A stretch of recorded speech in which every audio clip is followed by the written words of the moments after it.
Hi, my name is Christina Herrin, Government Relations Manager of Health Policy at the Heartland Institute. And today I'm excited to talk with Amber Freed, mother of Maxwell, and she also wears several other hats. Amber, can you give us a little bit of information about your organization, SLC6A1, and Maxwell's fight? Sure. My name is Amber Freed, and I lead SLC6A1 Connect. It's a nonprofit, and everybody is probably wondering what SLC6A1 is, as was I the day my son was diagnosed with it. SLC6A1 is a rare neurological disease. It causes a movement disorder, speech apraxia, epilepsy, and intellectual disability. When Maxwell was diagnosed, we were told nothing could be done, and I decided to fight like a mother and change things myself. So I have dedicated my life to raising money to fund actual cures for this disease. Yes, and I've talked with you, Amber, before, specifically about Maxwell and your work trying to get the FDA, to approve treatments for him and to even get the treatments developed. And you've done a phenomenal job, it sounds like, in a very short period of time. But today I kind of want to talk about another patient, Mila, who I read your recent article about, and she was diagnosed with Batten disease. Can you talk about this rare disease, how it impacted her, and the developments for her treatment? Sure. Batten disease is a horrifying condition. It's almost like childhood Alzheimer's. It's neurodegenerative. So once you're diagnosed, you're already losing neurons and your nervous system is entirely failing. When Mila was diagnosed, she was already blind and losing her ability to walk. It was truly every parent's worst nightmare. And Mila, the article you wrote, it talked a little bit about a treatment, a genetic, or was it I'm not sure the treatment that you mentioned in the article, but it was a specific treatment made for her and her disease. And they developed that treatment within a year. Is that right? Yeah, it's in my blog. I call Mila the little girl that changed everything. And she changed everything on so many levels. The electricity of her personality. She had this aura about her that naturally drew people to her. Just walking through Whole Foods, singing Disney music, or the way she made eye contact and touched people, even as a 4-year-old. She could climb any toy, beautiful parents, just a family full of life. And Batten disease is caused by two parents carrying a genetic defect that comes together and makes one really horrible disease. In Mila's case, they could find the mutation on her father's side, but not on her mother's side. It took a geneticist at Boston Children's to go through her entire exome and find the exact mutation creating this disease. And from there, the scientist and Julia formed a partnership. The scientist's name was Tim Yu, and he was able to design an RNA-based treatment, a treatment in which you tell someone's RNA to make the correct DNA and to not make the disease. Mila had lost a lot when she was treated, but the miracle was that this little girl went from diagnosis to treatment in less than 1 year, which is entirely unheard of. Right. Yeah. So We have some research we've seen from the Tufts study, and it shows that on average it takes 12 years and $2.9 billion to bring a drug from lab to patients. So looking at this new type of technology where they're able to use a genome or however they genetically create this treatment for Mila, just seems really incredible, and the innovation is insane. So that's awesome. But unfortunately, with Mila's, I guess, progression of the disease, it maybe didn't impact her in the way it could have. But for future, patients, what are your thoughts on that and how to utilize this technology and ensure that FDA is not a barrier for other patients, and to make sure that they do receive their treatments as soon as, possible? Absolutely. So everyone's heart melted for Mila, and it was Mila's mother, Julia, and a brilliant scientist against the world. And with help from a lot of companies and manufacturers and people within government, this was able to happen in 1 year. Lightning speed, but unfortunately, Mila passed away 2 weeks ago. And we're all so heartbroken. There's not words to this. I think what the rare disease community really wants to communicate is, how do we do this for more kids? And how do we even shorten it so that the Mila paved the road. She was the pioneer that made this happen for everybody else. And she will never, she impacted this world in ways that none of us will probably ever understand. Like, every medical textbook going forward will have a chapter about Mila and this drug development. But the question we all need to think about is, how do we take Mila's story and make this a possibility for more children? So some of the exact questions would be, how do we get enough talent scientifically to make this happen? How do you find those scientists that are driven by finding treatments for only one person? And two, how do we fund this? Julia raised more than $3 million herself in 1 year. The opportunity cost to her health and time with her dying daughter and away from her family, there's no dollar value you can put on that. And third, how does the FDA make decisions based on diseases where there's a small patient population? How do they streamline those decisions? These decisions need to be made faster first. And secondly, it's also not fair to implement a high bar of toxicology for pediatric diseases, fatal diseases, where time is the enemy here.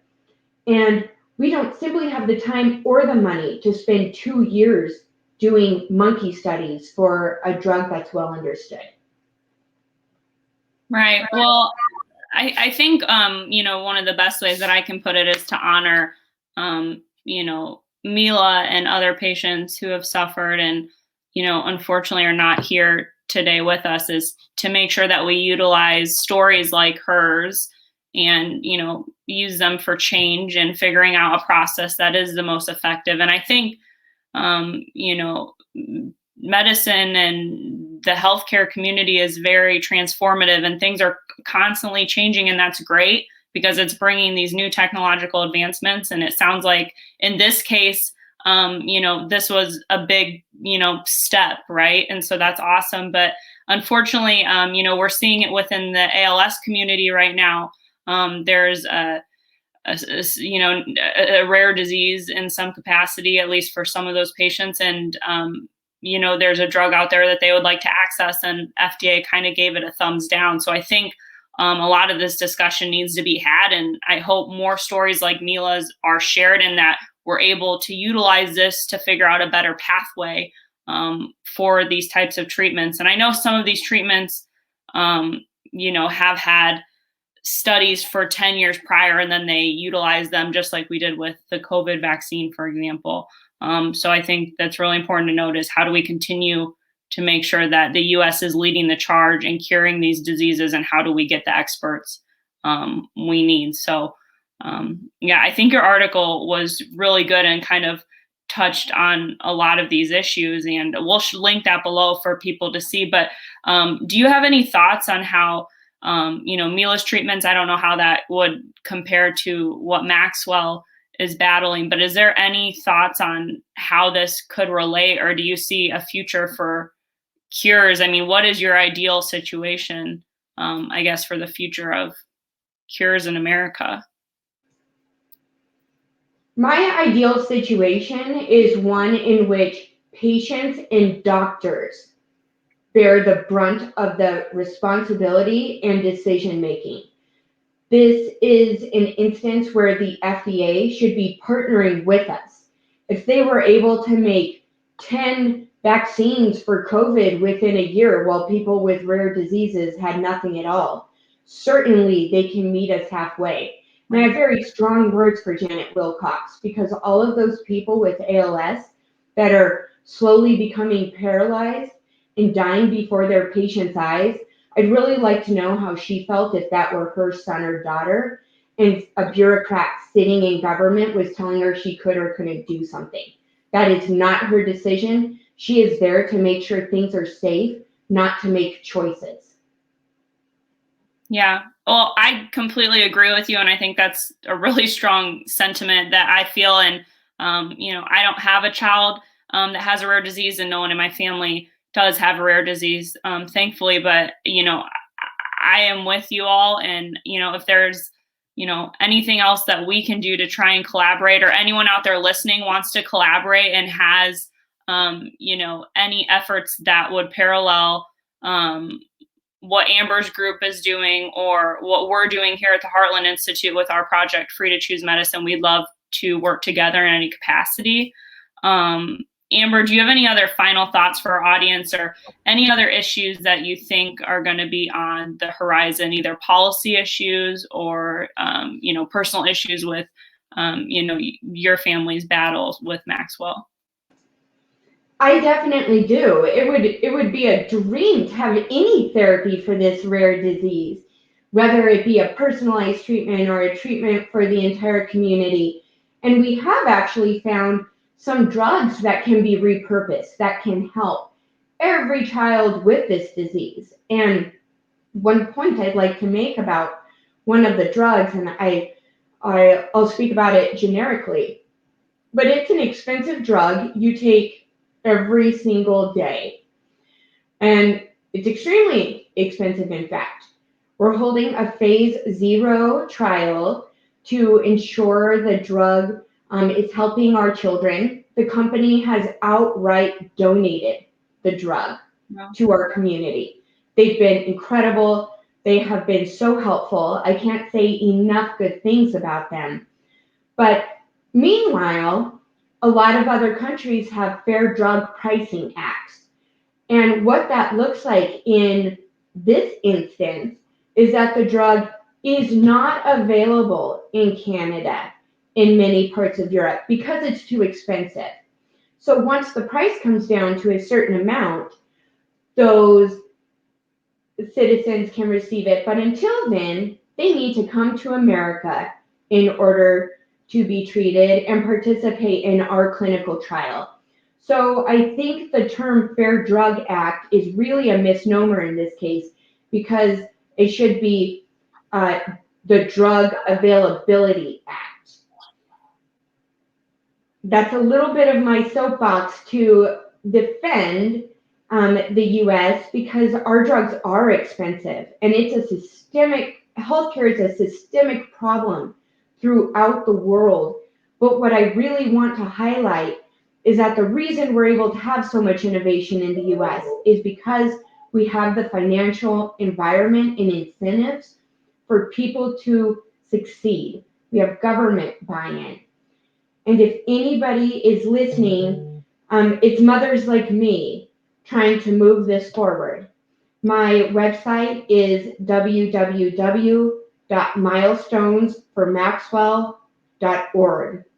We're currently trying to raise $4 million for gene replacement therapy for my son's disease, so we can have a treatment like Mila received, like children with spinal muscular atrophy have received. Every dollar goes straight toward research. And as soon as we reach our goal and get this drug into clinic, the price of gene therapies will go down. Like any new technology, the price is exponential at first. We can all remember a time when Apple devices were like crazy to get, and now we all have one. We're simply parents trying to pave the road for everybody to come after us. Yeah, well, that's a great note to end on. And I do thank you for mentioning drug pricing and the factors that drive innovation here in America. And I think that would be a really good topic to talk about another time as well. I'd love to talk more about that. But it'll be interesting what the current administration does, and definitely keeping an eye out on that. And I also will link the website Amber mentioned and then her recent blog post, so you can learn more about Mila's disease, and then also, of course, Maxwell's as well. So thank you, Amber, so much for talking with me today. And, I do appreciate your insight on this, and just definitely keeping you all in our thoughts. And just thank you for the work you're doing, because it's really important. And I know that it's, some of the most difficult work to do. So thank you. Thank you, and I encourage everybody to read about Mila. In her 10 years, she probably did more than everyone listening could ever do, and I just want to honor her life and her family. Yeah. Thank you.